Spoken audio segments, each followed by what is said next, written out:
8번 승리 전략. 자, 보통 경쟁자 분석 누구나 다 하죠. 경쟁자 분석 안 하는 사업계에서 못 봤어요. 나름대로 다 합니다. 경쟁자 A, B, C, A의 장점, 단점 테이블을 해갖고 아주 자세하게 경쟁자 분석. 네, 다 해요. 그 다음에 어떻게 될까요? 그 다음에. 그리고 그 다음으로 넘어가요. 네. 그리고 거기서 끝나요. 경쟁자 분석 해놓고 거기서 끝난다. 그리고 이제 그 다음 얘기로 넘어갑니다. 자, 투자자가 볼 때 투자자는 뭘로 알고 싶은 걸까요? 투자자 마인드맵을 그려보세요. 마인드맵. 경쟁자가 자, 이 회사의 경쟁자가 A, B, C가 있고 장단점이 이렇게 있구나. 그걸 알고 싶은 걸까요? 투자자가 알고 싶은 건 뭡니까? 경쟁자에 대한 상세한 내용을 알고 싶은 게 아니라 이 회사가 경쟁자를 어떻게 이길 거냐. 그걸 알고 싶은 거예요. 경쟁자 A, B, C가 있는데 우리는 A, B에 대해서는 도저히 못 이깁니다. 그럼 뭐예요 도대체? 아무것도 아니잖아요. 그렇죠? 네. 어떻게 이길 것인가 아니면 최소한 지지 않을 것인가 그 방안이 있느냐 그걸 내놔야 되는 거예요. 그게 바로 승리 전략이 되는 거예요. 네. 대부분의 스타트업의 사업계획을 보면 이 부분에서 실패합니다. 아주 상세하게 경쟁자 분석 잘 해놓고 그 다음에 넘어가요. 네. 투자자가 뭘 원하는지를 전혀 고려하지 않은 네. 승리 전략. 어떻게 이길 수 있다.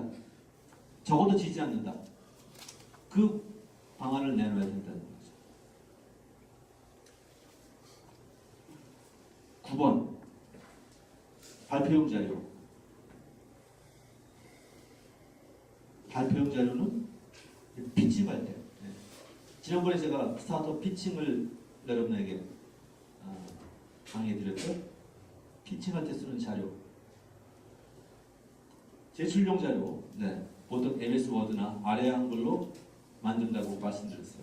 정부 관련된 기관에서는 물론 당연히 아래 한글을 원하죠. 양식을. 하지만 MS 워드가 더 편합니다. 왜냐하면 MS 워드로 만든 다음에 파워포인트로 변하기 쉽잖아요. 발표에 맞게 재구성하는 거예요. 네. 여러분이 제출용 자료는 만들어 놓고 이게 내가 5분 발표다. 5분에 맞게. 7분 발표다. 7분에 맞게. 아니면 무제한이다. 그렇다면 또 무제한 이건 아니죠. 네. 맥시멈 15분이면 됩니다. 15분 발표하면 할 얘기 다 해요. 그 다음에는 Q&A로 1시간 이상 할 수 있는 거예요. 키워드 위주. 네. 항상 그 긴 문장은 금물이라고 얘기했어요. 핵심 단어 이렇게. 그 다음에 큰 폰트로 28포인트 이상 큰 폰트로 쓰는 게 좋습니다. 지나친 그래픽이나 화려한 색채 같은 거는 금물이에요.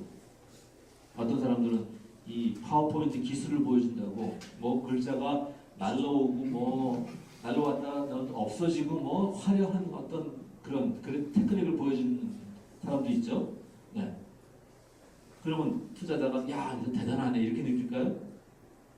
투자자가 느끼는 거는 단 하나. 아마추어구나. 네. 본질이 아니잖아요. 그런 거 다 필요 없습니다. 색채도 마찬가지입니다. 엄청난 뭐 화려한 색채에다가 뭐 장식에다가 다 아마추어예요. 여러분 그 컨설팅 회사, 글로벌 컨설팅 회사 맥킨지라든지 보스턴 컨설팅 그룹 같은 BCG 같은 컨설팅 회사에서 나온 자료 한번 보신 적 있으세요? 아주 단순합니다. 이런 장식 없어요. 색깔 아주 단순해요. 그게 프로예요. 비본질적인 거에 신경 쓰지 말라는 얘기죠. 그 다음에 스토리텔링 기법을 적극 활용하는 게 좋습니다. 스토리텔링, 비디오, 애니메이션, 음악 같은 거 적극 활용해서 집중도를 높이는 거예요. 예를 들어서 여러분이 5분 발표다. 그런데 이 창문에 붙이는 공기청정기 이 제품을 설명한다. 했을 때 공기청정기의 어떤 그 개념도서부터 이런 거 사진서부터 이걸 다 보여주고 작동하는 원리 보여주는 것보다는 동영상 15에서 20초짜리 동영상 하나 보여주면 벌써 다 알죠? 금방 알죠? 네. 이 백문이 불여일견이라고 했어요. 백문이 불여일견. 10초 동영상이 1분 설명보다 더 효과적일 수가 있습니다. 그리고 동영상을 보여주면 사람들이 집중도가 훨씬 높아져요. 무조건 동영상을 보여주라는 얘기가 아니라 경우에 따라서 상당히 아주 효과적인 툴이 될 수도 있다 하는 말씀을 드리는 겁니다. 그렇다고 해서 5분 발표인데 5분 발표에 동영상을 3분 보여줬다. 너무 지나친 거죠. 만약에 5분 발표라면 동영상 같은 게 길이는 한 20초 정도면 충분합니다. 그 이상 넘어가면 지나친 거죠. 그리고 또 하나 팁. 동영상을 보여준다 이렇게 했을 때 자 보세요. 그리고 동영상이 보여주는 동안에 이 발표자는 옆에서 가만히 이렇게 기다리고 있으면 또 안 돼요. 낙제예요. 동영상이 보여주고 있으면 발표자는 계속 설명을 해야 됩니다. 말로. 알겠죠? 조그만 팁입니다. 10번 마지막 개명. 군사를 따라. 대개 사업계획서는 자 제가 다시 강조한 거 사업계획서 목적은 투자 유치가 아니라 공감을 유도하고 더 이후에 계속 연결되게 하는 게 사업계획서 목적이라고 얘기했습니다. 따라서 이런 차원에서 보면은 투자자가 당장 알고 싶지 않은 내용들이 많이 들어있어요. 아니면 반복되는 군살 같은 거예요. 군살. 자 몸에 군살이 붙으면 어떻게 될까요? 뒤룩뒤룩 군살이 붙어 있으면 보기 싫고 건강이 나쁘고 좋을 게 없죠. 군살을 빨리 떼야 되는 겁니다. 과감하게 삭제해야 돼요. 군살을. 자기는 그게 군살인지도 몰라요. 남이 보면 군살이죠. 과감하게. 꼭 넣고 싶다. 이거 도저히 못 보겠다. 그러면 부록으로 더 자세한 건 부록을 보세요. 여차하면 부록으로 가면 되는 거니까 그런 내용들은 빨리빨리 부록으로. 사업계획서는 아주 간결하고 핵심만 설명하는 게 사업계획서예요. 디테일을 다 설명하는 게 사업계획서가 아니다. 디테일은 부록으로 넣든지 아니면 질문했을 때 그 대답으로 대신하면 되는 겁니다.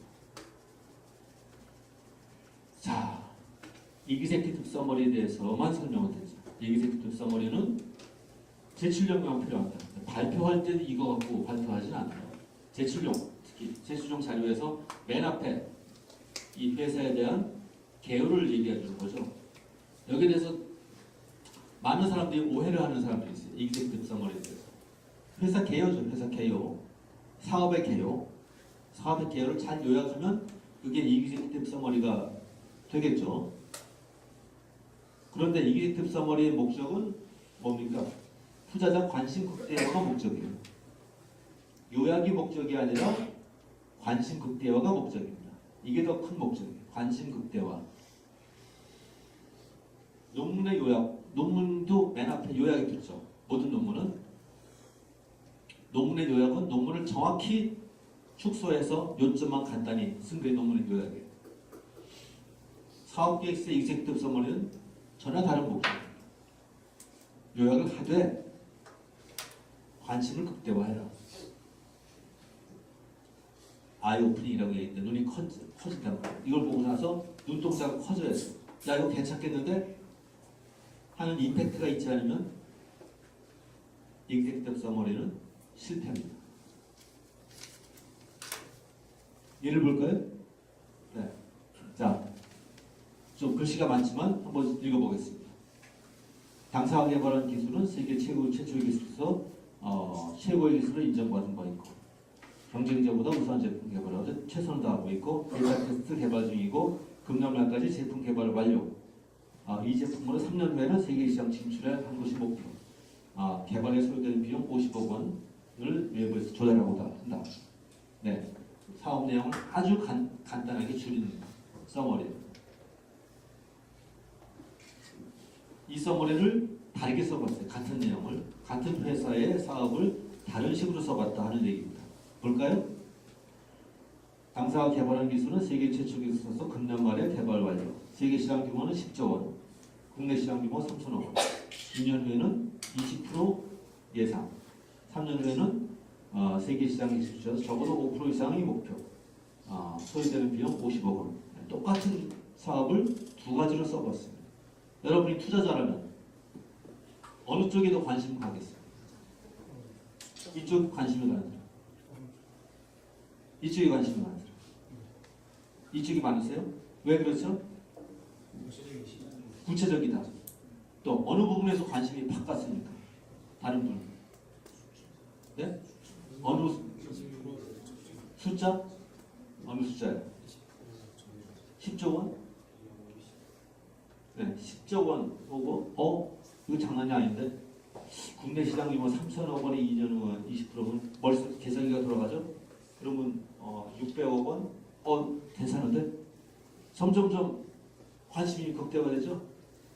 빨리 다음을 더 보고 싶어지죠? 이렇게 만드는 게 바로 이비직사고.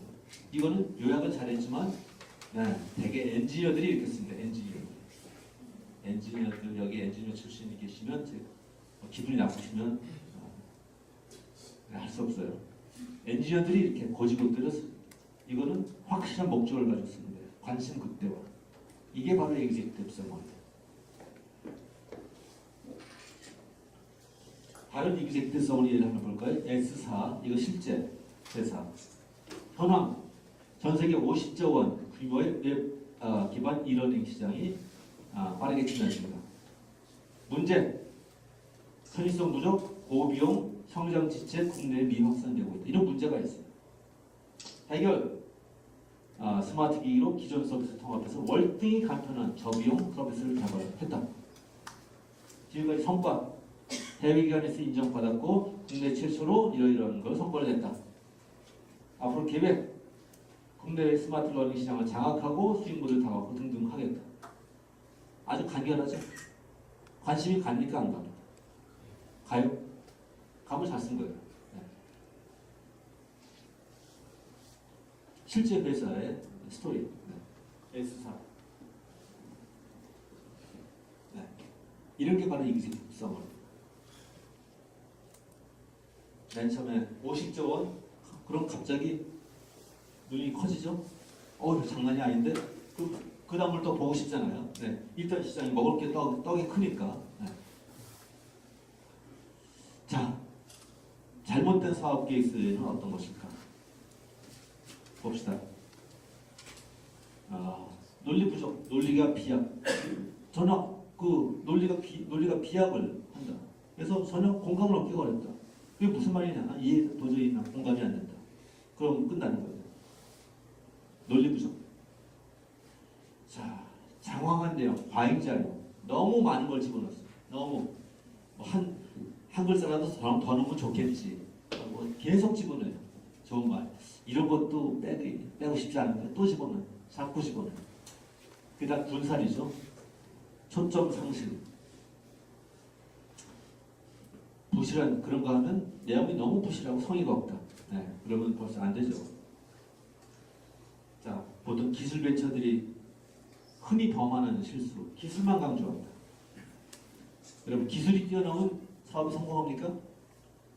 기술이 뛰어나다고 해서 사업이 성공하는 법은 없죠.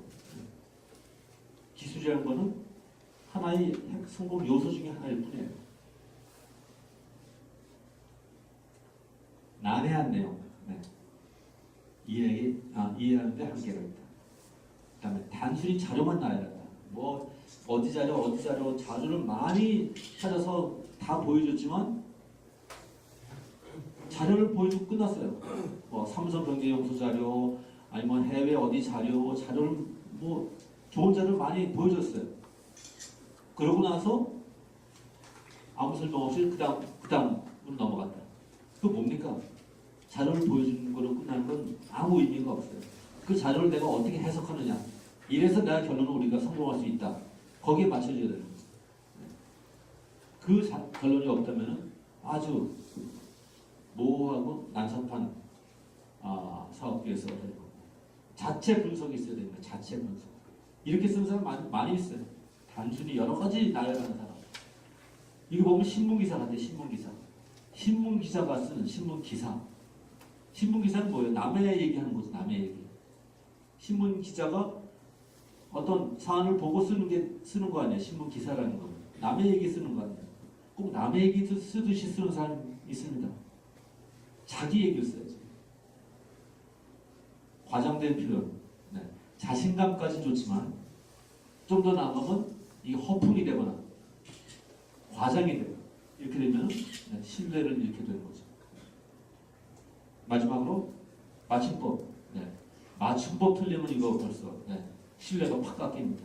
맞춤법 주제를 못하는 사람이 사업을 제대로 할 수 있겠냐 이렇게 생각이 되는 거죠. 맞춤법. 이건 정확히 맞춰주셔야 돼요.